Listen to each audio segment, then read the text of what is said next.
Bismillahirrahmanirrahim. Assalamualaikum warahmatullahi wabarakatuh. Yang terhormat Bapak Dosen Nasiruddin Al-Ahsani, LC MAG, dan teman-teman KPI yang saya banggakan. Di sini kami akan mempresentasikan makalah kami yang berjudul Konsep Amar Ma'ruf dan Nahi Munkar. Adapun anggota kelompok kami terdiri dari 4 orang. Yang pertama saya sendiri sebagai moderator, dan yang kedua saudara Ahmad Nur Hadi sebagai pemateri pertama, dan yang ketiga saudara Ahmad Muhammad Yaul Haki sebagai pemateri kedua, dan yang keempat saudara Ziki Munhar sebagai pemateri ketiga. Baik, kita langsung saja ke materi yang pertama. Kepada saudara Ahmad Nur Hadi dipersilakan menyampaikan materi pertama. Assalamualaikum warahmatullahi wabarakatuh. Saya ucapkan terima kasih kepada moderator telah memberikan waktu kepada saya untuk menyampaikan pembahasan pada hari ini. Dan di sini saya akan menyampaikan tentang pembahasan pengertian atau definisi amar ma'ruf dan nahi mungkar. Secara etimologis pada dasarnya ada 4 fragmen kata yang terkandung pada kalimat amar ma'ruf nahi mungkar yang ketika dipisahkan satu sama lain yaitu sebagai berikut: amar ma'ruf, nahi dan mungkar. Apabila kata ini digabungkan akan menjadi amar bil ma'ruf wal nahi anil mungkar, yang berarti menyuruh yang baik dan melarang yang jahat atau keji. Berdasarkan Al-Munawwir, kamus terlengkap Arab Indonesia, dituliskan bahwasanya arti amar adalah memerintah, ma'ruf artinya adalah kebajikan, nahi artinya melarang atau mencegah, dan mungkar artinya keji. Selain itu, ma'ruf juga berarti menjalankan perintah Allah dan kalamnya Al-Quran atau melalui sunnah Nabi Muhammad SAW. Pada saat yang sama, mungkar mengacu pada sesuatu yang dilarang Allah dan kalamnya Al-Quran maupun sunnah Nabi Muhammad. Disebut ma'ruf karena jika yang sehat akan mengenalinya, mengetahui kebaikan dan menerimanya, serta akan terus melakukan perbuatan baik. Disebut mungkar karena jiwa yang sehat akan mengingkari dan menghindari serta menghancurkan perilaku tersebut.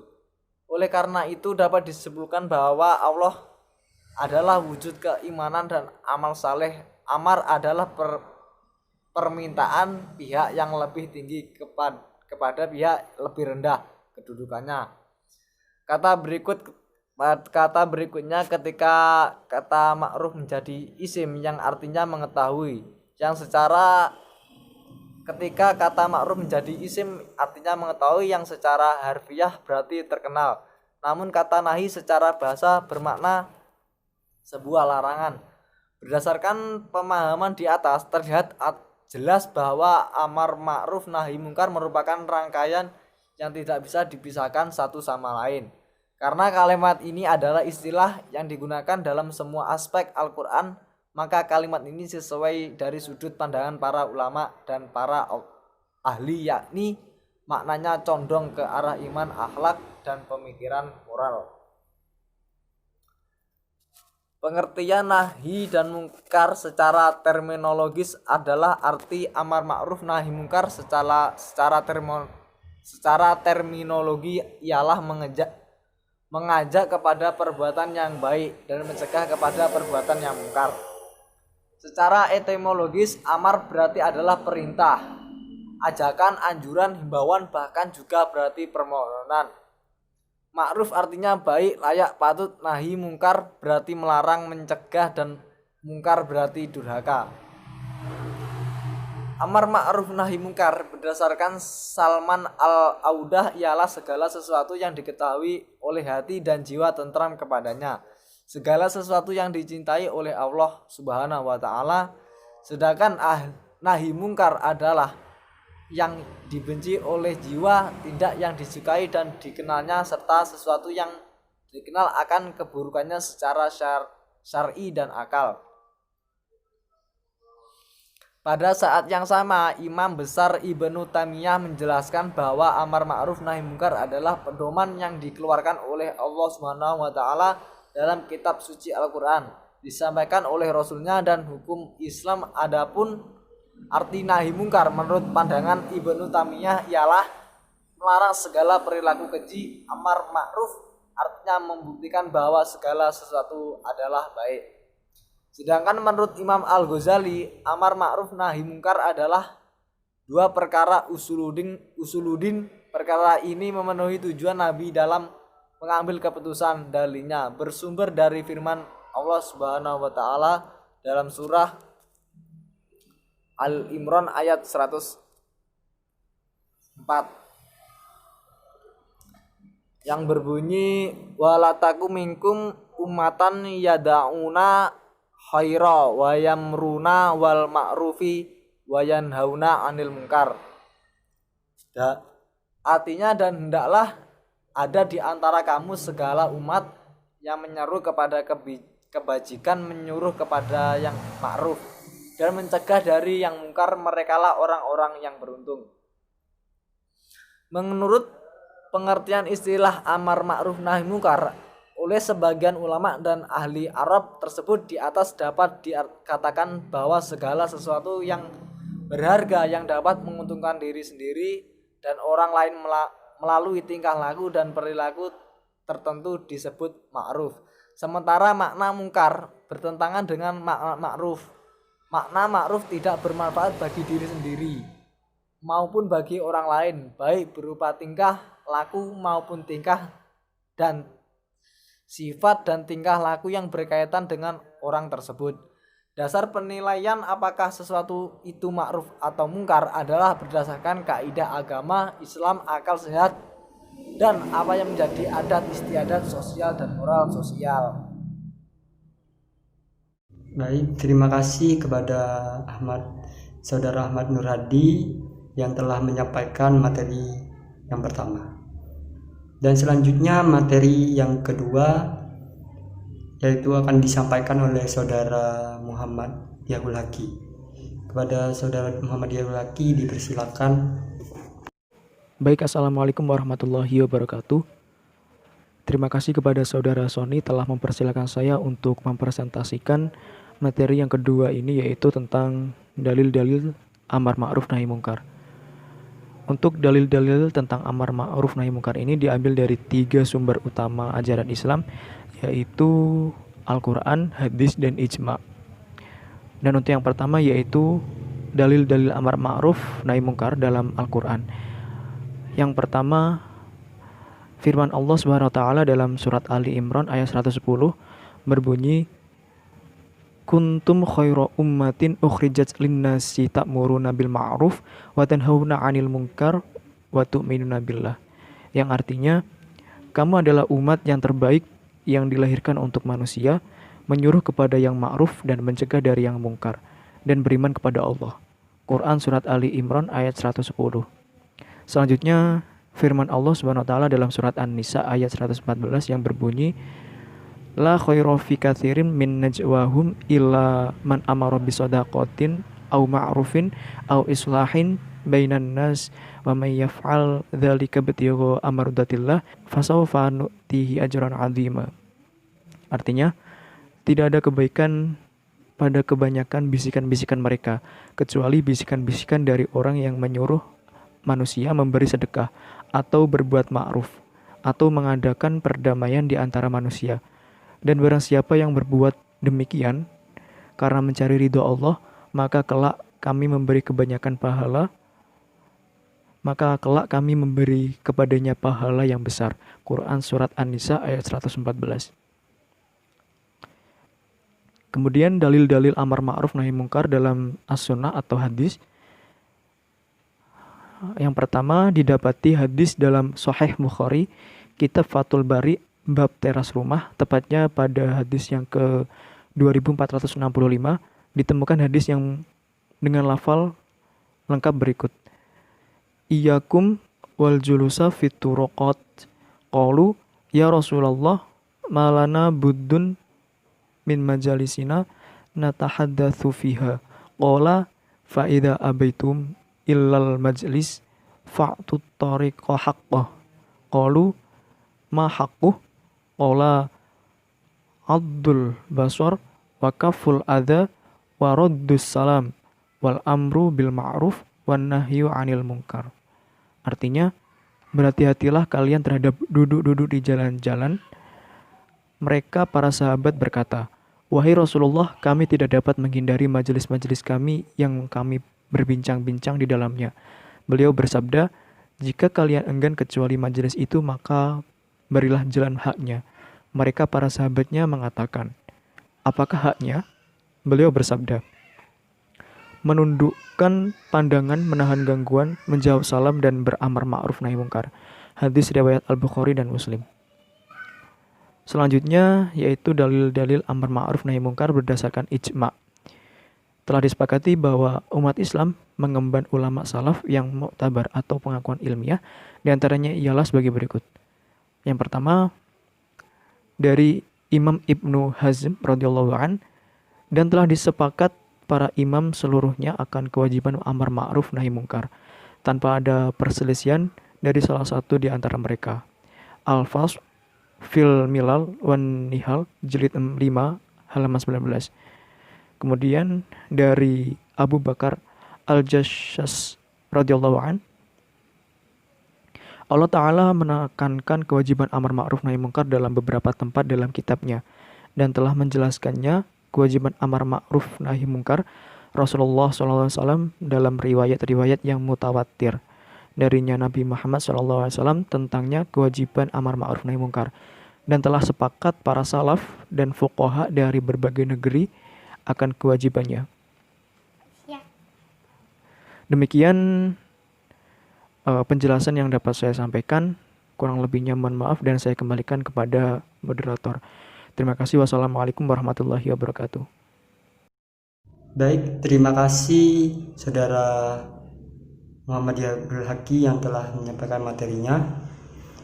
Dan selanjutnya yaitu materi terakhir. Materi terakhir kepada Saudara Zidki Munhar, dipersilakan menyampaikan materi yang terakhir. Assalamualaikum warahmatullahi wabarakatuh. Saya Zidki Munhar, NIM D 2019-1045 dari kelas KPI O1 2019. Di sini saya akan menjelaskan tentang bentuk, rukun, dan syarat amar ma'ruf nahi mungkar. Yang pertama adalah bentuk amar ma'ruf. Yang pertama adalah melalui dakwah. Dakwah ini berasal dari bahasa Arab yang berarti ajakan atau seruan, atau manggil orang untuk beriman dan taat kepada Allah Subhanahu wa taala sesuai dengan akidah, syariat, dan akhlak Islam. Dakwah menegakkan amar ma'ruf nahi mungkar ini telah dilakukan oleh Abu Bakar radhiyallahu an untuk mewujudkan negara yang bermanfaat dan berwibawa sewaktu beliau diangkat menjadi khalifah dulu. Karena itulah dalam suatu negara umat muslim dituntut untuk selalu aktif dan menegakkan amar ma'ruf nahi mungkar. Yang kedua adalah melalui politik. Suatu negara menggunakan kekuatan politik untuk berperan dalam berbagai bentuk, termasuk pembentukan forum dan kelompok atau kekuatan politik yang disebut partai politik. Yusuf Qaradawi berkata, partai adalah wadah bagi orang untuk mengatakan tidak atau mengapa. Partai yang dimaksud Yusuf Qaradawi adalah memenuhi dua kriteria, yaitu dua syarat. Yaitu yang pertama adalah partai-partai politik ini harus mengakui bahwa agama Islam adalah akidah dan syariah, sebagai akidah dan syariah, dan tidak boleh melanggar ajaran agama Islam, serta tidak boleh menjadikan partai tersebut di bawah umur, meskipun setiap partai politik memiliki ijtihad masing-masing yang telah sesuai dengan prinsip ilmiah yang ditetapkan. B. Partai-partai ini tidak boleh bekerja untuk mereka yang memusuhi Islam dan rakyatnya, apapun nama dan bentuknya. Yang ketiga adalah melalui senjata. Islam juga menyerukan untuk mengangkat senjata apabila hal tersebut benar-benar memungkinkan untuk dilaksanakan, sebagaimana firman Allah Subhanahu wa taala dalam surah An-Nisa ayat 75 yang berbunyi, "Wa ma lakum la taqtabiluna fi sabilillahi wal tas'afina min rijali wan nisa'i waliwalidaini alladhina yaquluna rabbana ahrijna min hadhil qaryati dzalami. Mengapa kamu tidak mau berperang di jalan Allah, membela kaum yang lemah, baik laki-laki maupun wanita dan anak-anak yang semuanya berdoa, Ya Rabb kami keluarkan kami dari negeri ini, Makkah yang zalim penduduknya, dan berilah kami pelindung dari sisi Engkau, dan berikanlah kami penolong dari sisi Allah. Jika orang tidak bisa melawan tirani dan kediktatoran, maka dia tidak punya alasan untuk mengangkat senjata atau setidaknya meninggalkan atau memindahkan desa mereka, dan tidak ada alasan untuk membiarkan mereka binasa. Kemudian adalah rukun-rukun amar ma'ruf nahi munkar. Amar ma'ruf nahi munkar hanya digunakan untuk kesejahteraan manusia, baik bagi yang telah melakukan tindak pidana memberikan kejahatan, namun juga baik yang terpidana amar ma'ruf nahi munkar yang tidak melakukan tindak pidana tersebut. Karena itu ulama menggunakan kemampuannya untuk menarik petunjuk umum tentang aturan amar ma'ruf nahi munkar. Rukun amar ma'ruf nahi munkar terdiri dari 4, antara lain adalah muhtasib, yaitu orang yang melaksanakan amar ma'ruf nahi munkar. Muhtasab alaih, yaitu orang yang disuruh mengerjakan yang baik dan dilarang mengerjakan yang jahat. Muhtasab fih, yaitu perbuatan yang disuruh atau dilarang. Nafsul ihtab, yaitu perbuatan, dan si muhtasib pelaksana amar ma'ruf nahi munkar. Syarat-syarat amar ma'ruf nahi munkar, sebagaimana disebutkan tadi, setiap muslim berhak mengerjakan amar ma'ruf nahi munkar, tapi ada syarat-syaratnya. Yang pertama adalah kewajiban bagi al-hisbah bagi al-muhtasib adalah fardu ain, sedang untuk orang lain fardu kifayah. Yang kedua adalah sesungguhnya al-muhtasib harus mencari kemungkaran-kemungkaran yang terlihat untuk ia dilarang, dan memeriksa kebaikan yang ditinggalkan untuk diperintahkan. Sesungguhnya al-muhtasib berhak mengangkat staf untuk melarang kemungkaran, agar dengan pengangkatan staf pelaksanaan tugasnya menjadi lebih efektif. Sesungguhnya al-muhtasib berhak mendapat gaji dari baitul mal atau kas negara karena tugas al-hisbah yang dijalankannya. Jika masalahnya demikian, maka al-muhtasib harus memiliki syarat-syarat agar dapat berfungsi dengan baik, yaitu harus bebas, adil, berilmu, berpikiran tajam, keyakinan agama yang kuat, dan berpengetahuan tentang hal-hal yang jahat. Ibnu Taimiyah mengemukakan sudut pandangan lain, yaitu muhtasib adalah seorang muslim laki-laki yang mandiri, derajat integritas, wawasan, cara pandang, dan status sosial yang tinggi. Para ahli Islam mengemukakan syarat-syarat berikut adalah muhtasib. Yang pertama adalah muslim, merdeka, akil balik, berakal, dan adil. Orang kafir, sambaya, anak kecil, orang gila, dan yang kehilangan percakapan melakukan 3 hukum tidak boleh diangkat sebagai al-muhtasib. Yang kedua adalah berpegang teguh pada ajaran Islam dan memahami hukum syarak yang berkaitan tugasnya, sehingga al-muhtasib tidak salah menetapkan hukum. Baik, terima kasih kepada Saudara Ziki Munhar yang telah menyampaikan materi yang terakhir. Karena semua materi telah disampaikan, saya Ahmad Sony Abrori selaku moderator memohon maaf apabila ada tutur kata yang tidak berkenan dari saya maupun dari pemateri. Sekian, terima kasih. Wassalamualaikum warahmatullahi wabarakatuh.